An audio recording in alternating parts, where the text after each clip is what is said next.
ప్రభుత్వ ఉద్యోగులను ఎమ్మెల్యే శివప్రసాద్ రెడ్డి తన సొంత పనులకు ఉపయోగించుకుంటున్నారని టీడీపీ నేత వరదరాజులు ఆరోపించారు. ప్రజల డబ్బుతో జీతం తీసుకుంటున్న వారితో ఎమ్మెల్యే సొంత పనులకు ఎలా ఉపయోగించుకుంటున్నారని వరదరాజుల రెడ్డి అయితే ప్రశ్నించారు. పొద్దుటూరు ప్రజా సమస్యలపై ప్రశ్నించే పరిస్థితిలో కౌన్సిలర్లు లేరని ఆయన మండిపడ్డారు. సెక్రటేరియట్ ప్రభుత్వ భూములు తాకట్టు పెట్టి అప్పు తెచ్చిన ఘనత ఒక్క జగన్మోహన్ రెడ్డికే దక్కుతుందని మాజీ ఎమ్మెల్యే వరదరాజుల రెడ్డి విమర్శించారు. పొద్దుటూరు ఎమ్మెల్యే గారి ఇంట్లో డ్రైవర్గా పనిచేసేవాడు, వంటగా పనిచేసేవాళ్ళు, సోషల్ మీడియాకు సంబంధించిన వాళ్ళందరూ కూడా మున్సిపాలిటీలో జీతాలు తీసుకుంటున్నారు. జీతం మున్సిపాలిటీలో తీసుకుంటున్నారు. ఆయన దగ్గర డ్రైవర్లుగా పనిచేస్తున్నారు. ఆయన దగ్గర ప్రెస్ చూపిస్తూ ఉన్నాడు. ఇంకొక ఏమో ఇంట్లో వంట చేస్తూ ఉంది. జీతమేమో మున్సిపాలిటీ.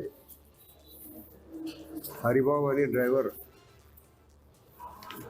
వెంకటేశ్వర్లు అని డ్రైవరు గతంలో ఉన్నాడు, ఇప్పుడు లేడు.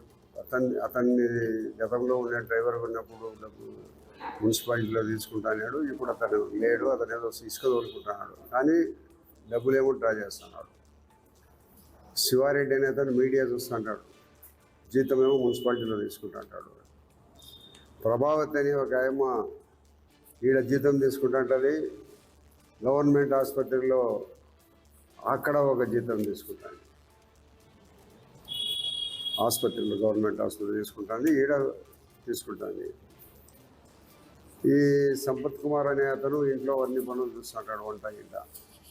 ఈ 5 మంది జీతాలేమో ఆయన దగ్గర తీసుకుంటున్నారు. మున్సిపాలిటీలో కాంట్రాక్ట్ బేసిస్ కింద డబ్బులు తీసుకొని ప్రతి నెల జీతం తీసుకుంటున్నారు. వీళ్ళేమో మున్సిపాలిటీలో పనిచేయరు, బయట ఎమ్మెల్యే దగ్గర పనిచేస్తున్నారు. దాదాపు 4-5 సంవత్సరాల నుంచి ఇది జరుగుతుందండి.